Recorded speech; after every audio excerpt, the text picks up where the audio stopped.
Hello everyone, and welcome to a new episode of Coffee with Partners, a mini-series of interviews that sheds light on the sessions of the EU Regions Week, the biggest EU event on regional policy, which is opening its virtual doors from the 11th to the 14th October this year. I'm Manu from DG Regio, and together with Betty from the European Committee of the Regions, we are going to meet some of the partners that are shaping with us this 19th edition of the week. Among the novelties of this year, besides a simplified registration method and a new platform, we have launched a brand new app that you can download on your mobile phones. Let me show you, where you can discover more than 300 sessions to personalize your agenda, to have networking, and also to personalize your experience with the event, and so on. Today, we are joined by three of the partners that have their sessions under the topic Together for Cohesions, from Emergency to Resilience. And welcome to Marlene Siméon, Director of Operations at Council of European Municipalities and Regions, Lukas Kleine-Rueschkamp, Economist at the OECD, and Petra Masacova, Director at Interact Managing Authority. Thank you so much for joining us today in this short interview. Now I give the floor to my colleague Betty to jump right in with the questions. Betty, the floor is yours. Thank you very much, Manu, for the introduction and for introducing our three guests for today, whom we'd, of course, like to learn more about. So without further ado, I give the floor to you. Petra, Marlene, Lukas, can you share a few words about yourselves and your organization? Petra? Thank you very much, Betty. I can start if you address me the first one. Well, as you said, I'm Petra from Interact program, the managing authority. Our program exists already for 20 years. We are one of the 4 interregional programs that exist in Europe, along with Interreg Europe, ESPON, and URBACT. And we also will do together the session at the European Week of Regions and Cities this year. Our program, Interact, is basically supporting the other Interreg programs, which are over 100 all over the Europe, with exchanging experience, innovation, and information, but also sharing the best practices so they can manage themselves better. We are more than 50 really committed experts in Interact in 5 offices across Europe. Well, and this is what we do. We support the other programs throughout the whole programming period, through the cycle from programming via implementation to closure. And here I am on behalf of the 4 interregional programs. Thank you very much. How about you, Marlene? Yes, so my name is Marlene Siméon. I'm working as Director of Operations at the Council of European Municipalities and Regions, CEMR. We are an association, a pan-European association, now representing national associations of local and regional governments from 41 countries, so 60 national associations. We are working on different topics related to citizenship, to green activities, to territories and territorial development, but also international partnerships. We are members of the Cohesion Alliance and also the lead partner of Platforma, which is working on decentralized cooperation, so international partnerships. Thank you very much. Okay, then to me, well, thank you very much for the introduction, Betty and Manuel. I'm delighted to be here today. My name is Lukas. I'm an economist at the OECD. I work specifically in the Center for Entrepreneurship, SMEs, Regions and Cities, which is the directorate of the OECD that is dedicated to regional, urban and rural development, as well as local labor market policies. Personally, my background is in economics. Before joining the OECD, I did a PhD on development economics at the University of Oxford, and at the OECD, I lead projects that consist of both empirical analysis and policy analysis, mainly focusing on regional economic development, the integration of migrants into labor markets and local labor markets, as well as skills development strategies. At the EU Week of Regions, my team will be organizing a workshop on the contribution of migration to regional development in OECD and EU countries, which is actually based on a project that is supported by DG Regio of the European Commission. In this session, and I'll get to this in more detail later. We will, this session will be centered around new evidence on this topic, on migration, on the impact of migration on regional development, in order to support more effective design of both regional as well as national policies. Amazing. Thank you very much for already bringing this up, Lukas. So to my next question, why are you here with us today over this virtual cup of hot beverage? Marlene, shall we start with you? Yes, thank you very much. Yes, we are here today actually to engage and to discuss about local and regional governments, no? So that we ensure that they have the say in the policy making, be it at European level, at national level, and exchanging also with the OECD, for instance, with Interact and with other types of partners. This is a good occasion to meet and join forces with other types of stakeholders as well for us. You may know that today about 60% of mayors or regions' agenda is influenced by decisions taken at the EU level. So it's essential for us to be here in such events. It's also to show to what extent local and regional governments can contribute to advance a sustainable and long-term Europe's recoveries that leave no one and no territory behind. Both the 2030 agenda and its SDGs, the Green Deal, the Commission's long-term vision for rural areas, for instance, have set the frame for this purpose, but none of those objectives can be reached without the involvement of local and regional governments. So our sessions, we will have 2 sessions and in coordination with partners such as the Committee of the Regions or the OECD or Eurocities. 2 sessions, one about localizing the SDGs, a roadmap for recovery, which will take place on the 13th of October. Another one on rural connections, green and digital innovation to unlock the potential of rural and remote areas on the 14th of October. So we look forward to it. Thank you. Thank you very much. And Petra? Yes, our program Interact is, I would say, a staple in the agenda of the Week of Regions and Cities. And every year, being a representative of Interact family, we really try to bring to the wider audience what Interact is doing, because, well, the hundreds of programs are doing great things. Sometimes are not very well recognized in the wider audience.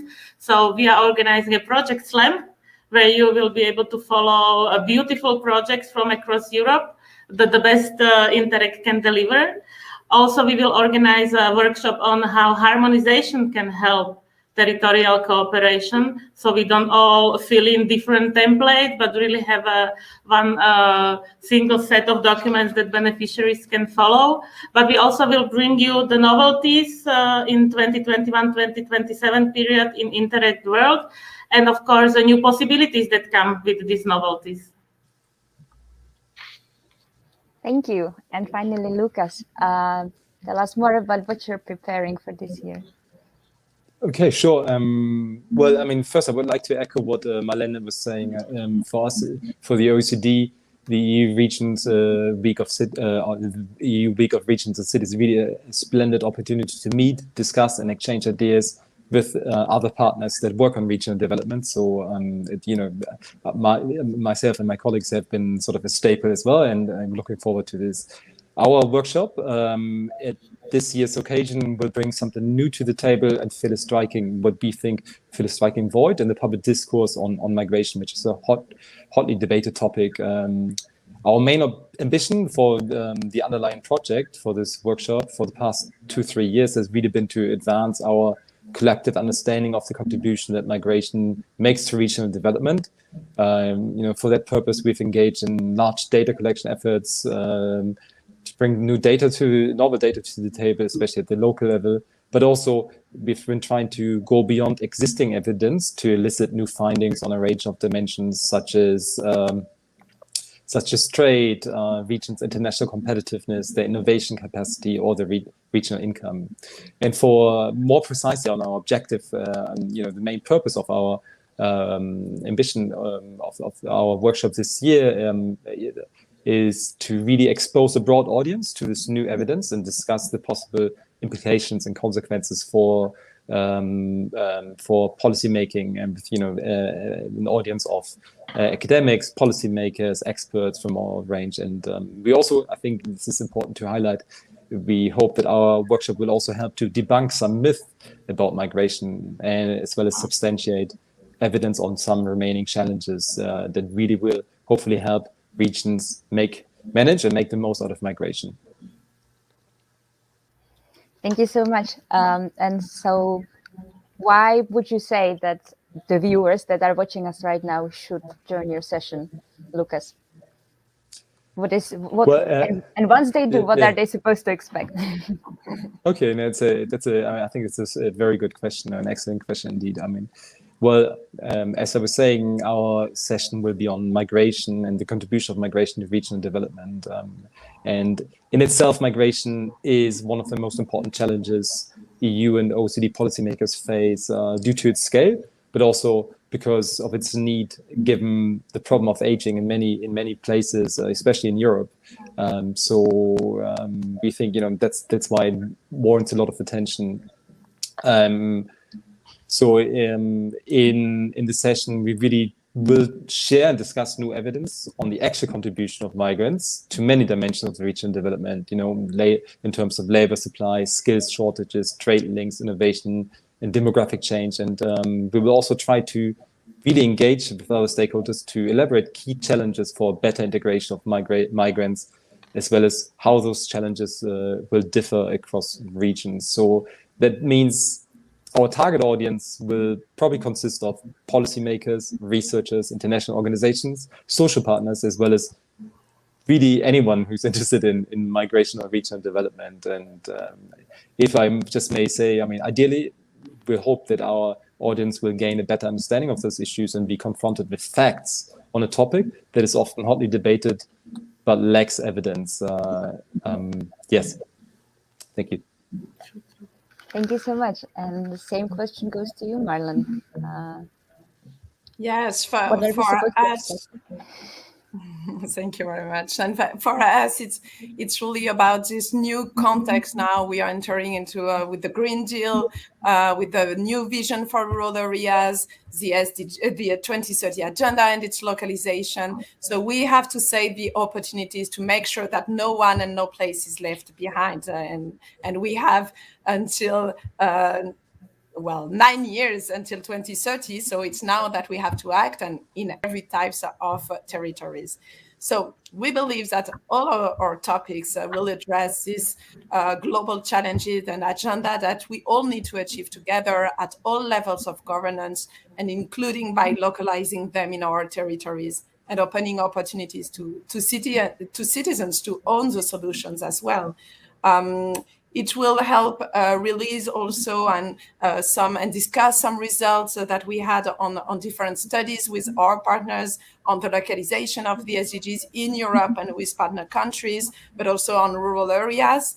It will be the occasion to debate on what are the solutions for the different types of territories, and in particular in rural areas, how to seize the opportunities to change the narrative on rural areas, for instance, and move forward in this new global context as well.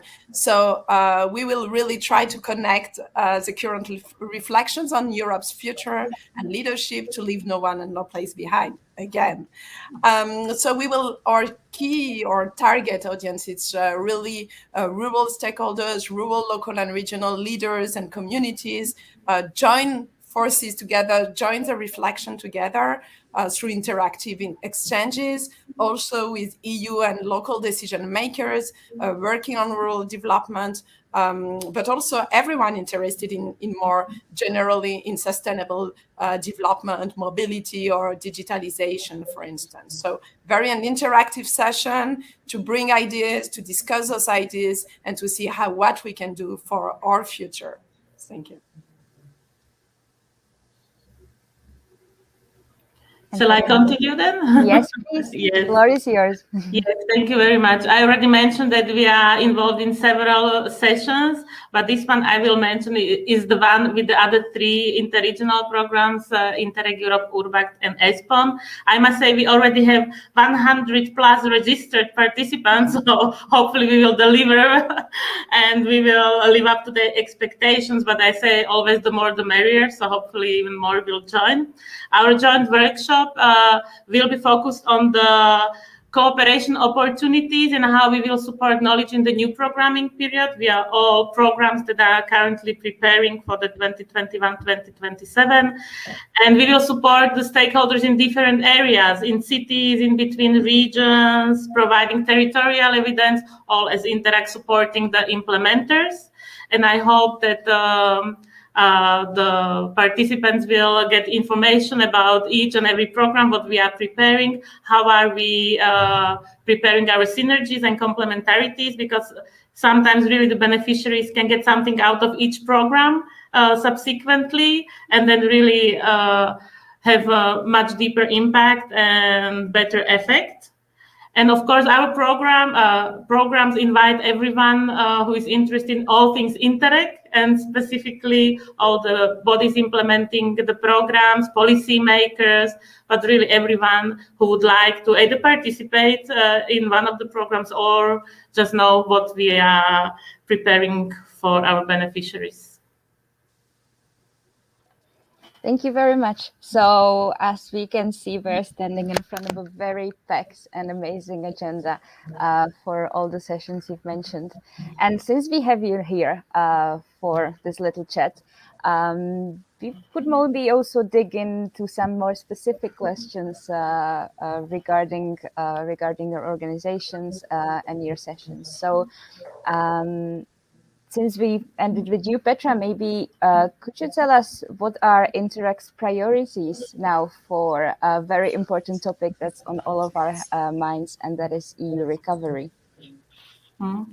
Thank you very much. As I said, we are supporting program, and we supported the Interreg community last year when the pandemic struck suddenly, and all of a sudden we were all paralyzed, not knowing what to do. We helped the programs to get back on the track, to find a new normal in the environment that was online all of a sudden. So how to organize meeting, how to make decisions, you know.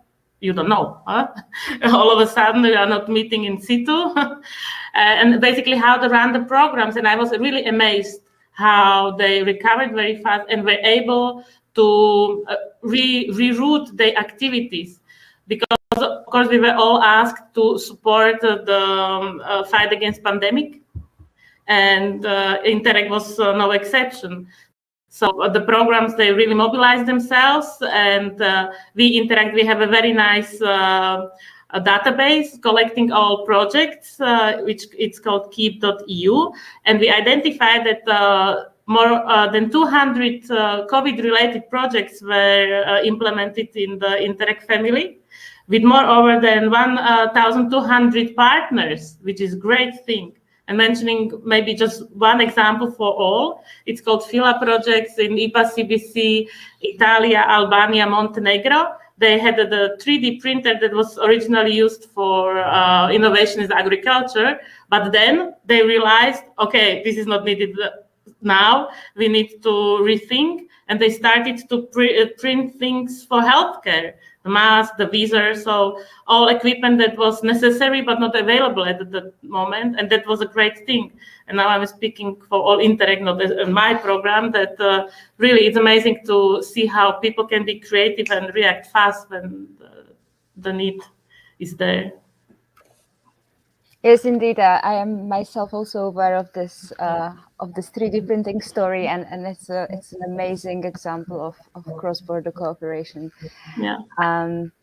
So on a similar note, Marlene, the Council of European Municipalities and Regions is in direct contact with local authorities. So what would you say from your position 1.5 years after the outbreak? Where do we stand? Yes, now we are really seeing that we are at a turning point. Now, local authorities and the associations supporting them at national level were really on the front line during the crisis.